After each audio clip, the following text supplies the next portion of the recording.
இன்னைக்கு தமிழ்நாட்டோட ஒட்டுமொத்த கவனமும் ஒரே மனுஷன் மேல. ஆமாங்க, திருச்சி கிழக்கு டு பெரம்பூர் விஜயின் டபுள் அட்டாக் பிளான். இதுதான் இப்ப பட்டி தொட்டி எங்கும் ஹாட் டாபிக். முதல் தேர்தலையே ஒரு புது கட்சி தலைவர் 2 தொகுதியில கிளம்புறங்கிறது சாதாரண விஷயம் கிடையாது. அதுவும் ரெண்டுமே சாதாரண தொகுதிகள் இல்ல. பல வருஷமா ஆளுங்கட்சியான திமுகவோட அசைக்க முடியாத கோட்டைகள். இந்த இடத்துலலாம் தளபதி விஜய் தன்னோட அரசியல் வியூகத்தை ரொம்ப ஷார்ப்பா இறக்கிருக்காரு. இது ஏன் எதுக்குன்னு யாருக்கும் புரியாத ஒரு பெரிய அரசியல் செஸ் கேம் தான் சொல்லணும். நிறைய பேர் என்ன பேசுறாங்கன்னா, என்னப்பா முதல் தேர்தலையே 2 தொகுதியில நிக்கிறாரு, ஒருவேளை ஒரு தொகுதியில தோத்துருவோம்னு மயமா, அதான் சேஃப்டிக்கு 2ல நிக்கிறாரான்னு கேக்குறாங்க. ஆனா அரசியல் பார்வையாளர்கள் சொல்ற விஷயம் வேற. இது பயம் கிடையாது, இது ஒரு மாஸ்டர் ஸ்ட்ரோக். ஏன்னா அவர் தேர்ந்தெடுத்திருக்கிற 2 தொகுதியுமே சேஃபான தொகுதிகள் கிடையாது.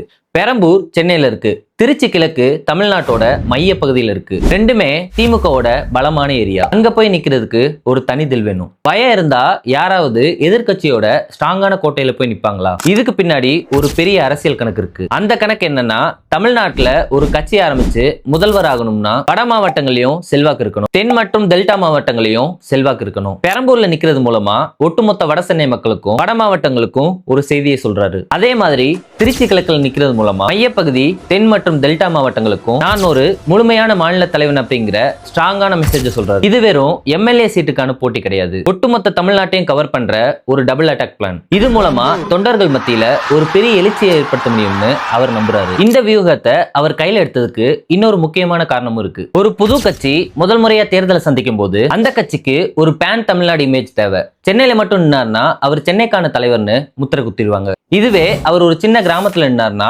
அவரால் சிட்டில ஜெயிக்க முடியாதுன்னு பேசுவாங்க. இதை உடைக்கதான் அர்பன் ஏரியாவான பெரம்பூரையும் அரசியல் மாற்றங்களுக்கு பேர் போன திருச்சியையும் டார்கெட் பண்ணிருக்காரு. சரி, இப்ப இந்த 2 தொகுதியில நிக்கிறது நம்ம அரசியல் வரலாற்றிலேயே இதுதான் முதல் முறையா? இதுக்கு முன்னாடி யார் யாரெல்லாம் இப்படி நின்று இருக்காங்க? பல பெரிய தலைவர்கள், ஏன் பிரதமர்கள் கூட இந்த ஃபார்முலாவை யூஸ் பண்ணிருக்காங்க. 2014ல பிரதமர் மோடி வாரணாசி வதோதரான்னு 2 தொகுதிகள் நின்னாரு.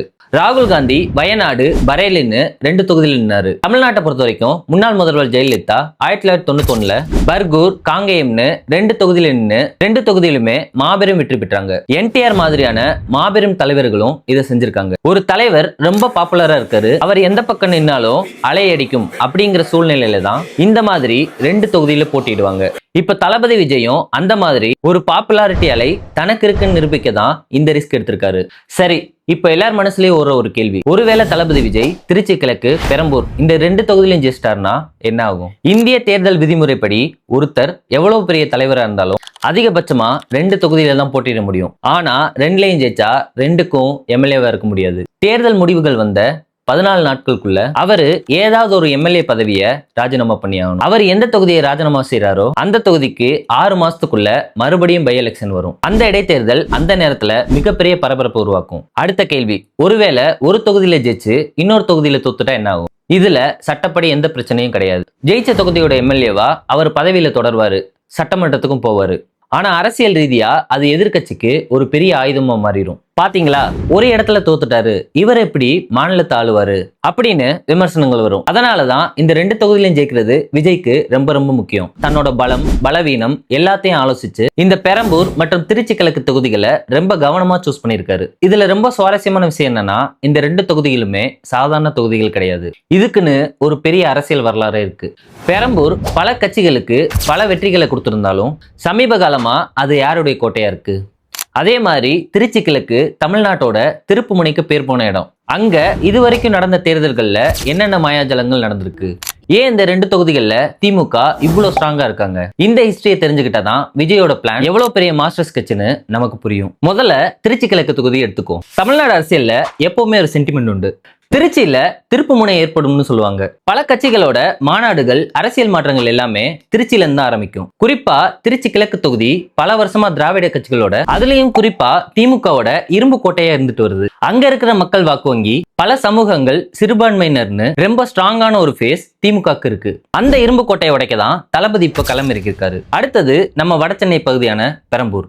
பெரம்பூர் தொகுதியோட வரலாறு ரொம்பவே வித்தியாசமானது. இது உழைக்கும் மக்கள், தொழிலாளர்கள் அதிகம் நிறைஞ்ச ஏரியா. அது மட்டும் இல்லாம பல்வேறு மொழி பேசுறவங்க, பலதரப்பட்ட மக்கள் வாழ்ற ஒரு மினி இந்தியா மாதிரி இந்த தொகுதி. பெரம்பூர் தொகுதி எப்பவுமே ஒரு கலவையான முடிவுகளை கொடுத்திருந்தாலும் சமீப காலமா ஆளுங்கட்சியான திமுகவோட ஒரு அசைக்க முடியாத கோட்டையா தான் இது இருக்கு. வட சென்னையில திமுகக்கு இருக்கிற பலம் எல்லாருக்கும் தெரிஞ்சதுதான். அந்த கோட்டையில போய் கொடி நடுறது சாதாரண விஷயம் கிடையாது. சரி, ஏன் தளபதி விஜய் குறிப்பா இந்த 2 தொகுதிகளை டார்கெட் பண்ணணும்? பெரம்பூர்ல உழைக்கும் மக்கள், இளைஞர்கள் மற்றும் சிறுபான்மையினர் வாக்குகள் அதிகம். அதே மாதிரிதான் திருச்சி கிழக்கும். இந்த 2 இடத்துலயும் விஜய் தன்னுடைய கட்சியான தாவேகா மூலமா குறிப்பா தன்னோட ரசிகர் மன்றங்களை தாண்டி பொதுமக்களை நேரடியா ரீச் பண்ற ஒரு பெரிய ஸ்கெட்ச் போட்டிருக்காரு. அரசியல் சதுரங்கத்துல இதுக்கு பேரு செக்மேட் மூவ்னு சொல்லுவாங்க. எதிரியோட ரொம்ப பலவீனமான இடத்துல போய் அடிக்கிறத விட அவங்களோட உச்சக்கட்ட பலமான கோட்டையில போய் அடிச்சு ஜெயிச்சா அந்த வெற்றிக்கு கிடைக்கிற கெத்தே வேற லெவல்ல இருக்கும். பெரம்பூர்லயும் திருச்சி கிழக்குலயும் விஜய் ஜெயிச்சிட்டார்னா ஒட்டுமொத்த தமிழ்நாடு அரசியல்லையும் அது ஒரு மிகப்பெரிய பூகம்பத்தை உருவாக்கும்.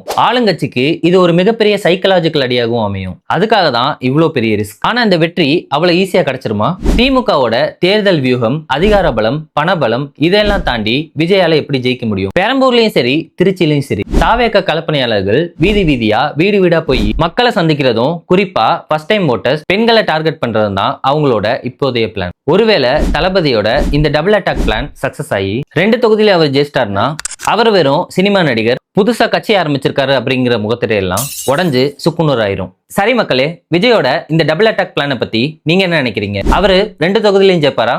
உங்க கருத்தை மறக்காம கமெண்ட்ஸ்ல சொல்லுங்க. அப்படியே இந்த வீடியோ பிடிச்சிருந்தா ஒரு லைக் பண்ணிட்டு நம்ம சேனலை சப்ஸ்கிரைப் பண்ணிக்கோங்க. அடுத்த ஒரு சுவாரஸ்யமான அப்டேட்டோட உங்களை சந்திக்கிறேன்.